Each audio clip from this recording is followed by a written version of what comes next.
the mouths of babes. Hello. I am Mother Joan, and we live in Huntsville. That's my husband sitting back there. And we're just here today to support Chris and to be with you all and just to have worship time together.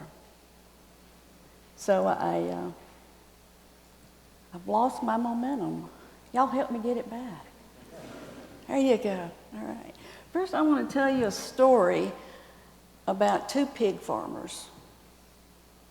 They were not having a good year, not at all.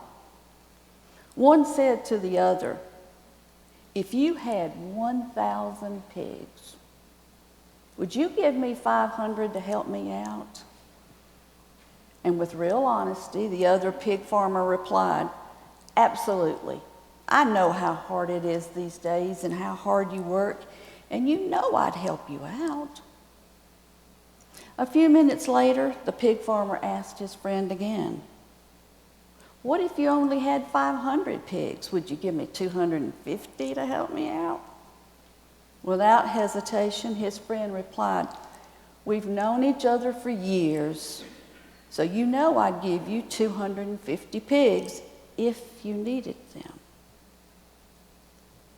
Finally, the pig farmer asked his lifelong friend, "Well, now, if you only had 2 pigs, would you give me 1 to help me out?" After a long silence, his friend replied, "Now, you shouldn't be that way. You know I only have 2 pigs." Ouch. It seems our lectionary readings for this week has an incredibly harsh critique of wealthy people. And there's no way to get around these biblical passages. And for the most part, they are unrelenting in their condemnation of extravagance. Not wealth, but of extravagance. In Timothy, Paul entreats his audience not to set their hopes on the uncertainty of riches, but rather on God, who richly provides everything for our enjoyment. Doing this would help them to take hold of life that really is life. You see, that gospel passage from Luke reiterates these sentiments with the story of the rich man and Lazarus. Both of the men die. And by the way, did you notice the rich man doesn't have a name? But Lazarus does. Both men die, and Lazarus rests at the side of Abraham in paradise, while the rich man is tormented in Hades. And the rich man begs for release and not granted it, and neither is it granted to his family who is still alive. Abraham's final verdict is bone-chilling.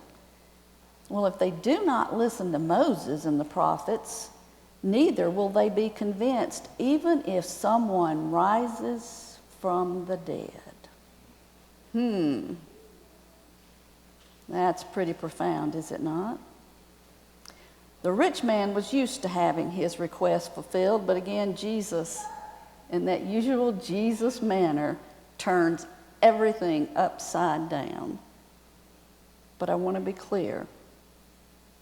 The rich man was not in torment because he was rich, and Lazarus was not in paradise because he was poor. That wasn't why they were where they were. The rich man's sin was his total disregard for all the Hebrew scripture admonitions to care for the poor. And he was there because of his self-centered life of overindulgence. Now, before we self-righteously, me included, shake our heads at the condemnation of people with money around the world, we need to let these words sink deep into our psyche. Is it possible that these passages are speaking directly to us?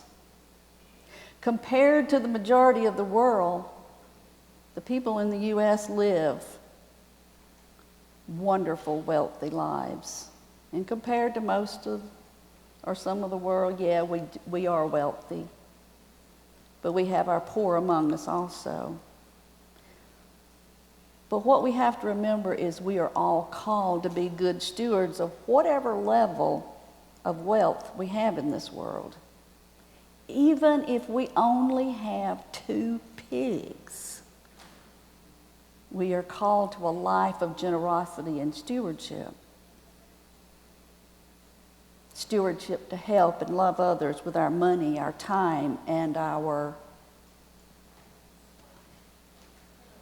talents. I heard it. Thank you.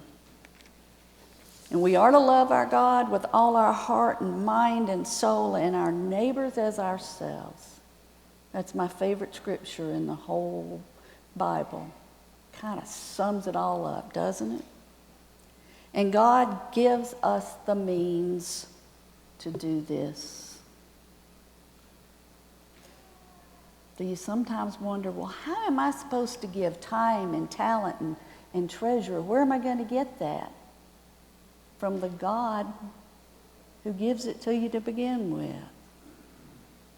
In Timothy, we read, "For the love of money is a root of all kinds of evil." Think about that a minute. It doesn't say what we think it says. What is it about money and wealth that is such a cause for concern that Jesus spoke more about money than any other topic in the Bible? He talked about money more than anything else. And what is it about money and wealth that causes people to turn against each other and to hurt others and hurt themselves? But that for the love of money is a root of all kinds of evil.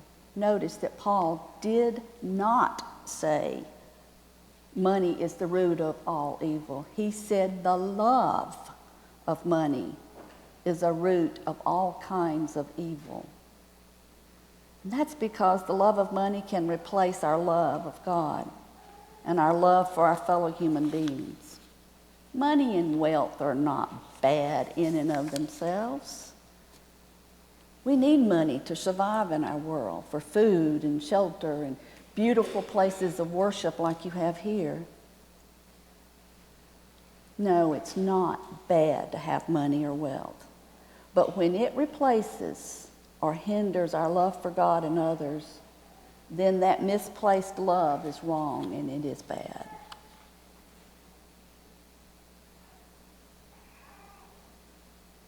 You know, we love money, don't we? I do.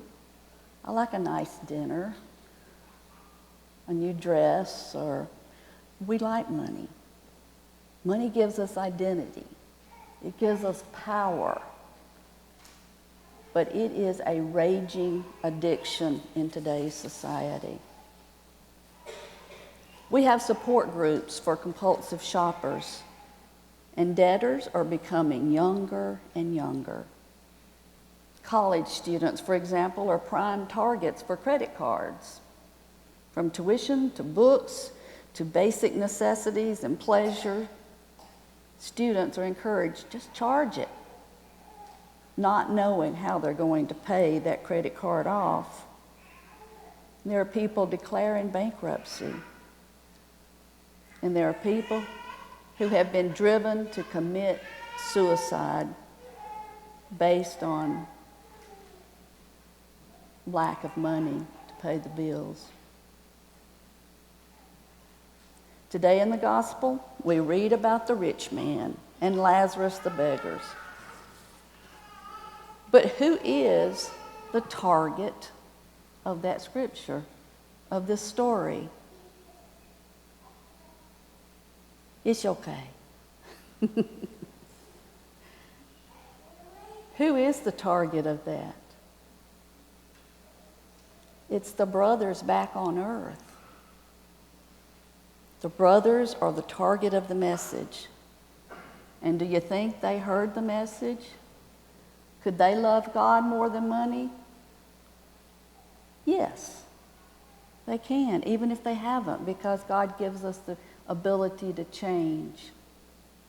We have no trouble believing that we love God and taking care of people, but sometimes we just think we don't have to take care of our neighbors, our friends, our family. That's not what I've witnessed here. Rich and I are between churches, and we like coming here because I see all the ministries that you are participating in. There is love here, and there is great ministries. You're doing what you're supposed to be doing. But there's always room for a little more, you know. Keep on doing it. And when I preach, I like to give a charge. Not money-wise, but a charge to you for this week to continue giving of yourself, and perhaps even find a new way to share that one extra pig that we have. And folks, that's some pig.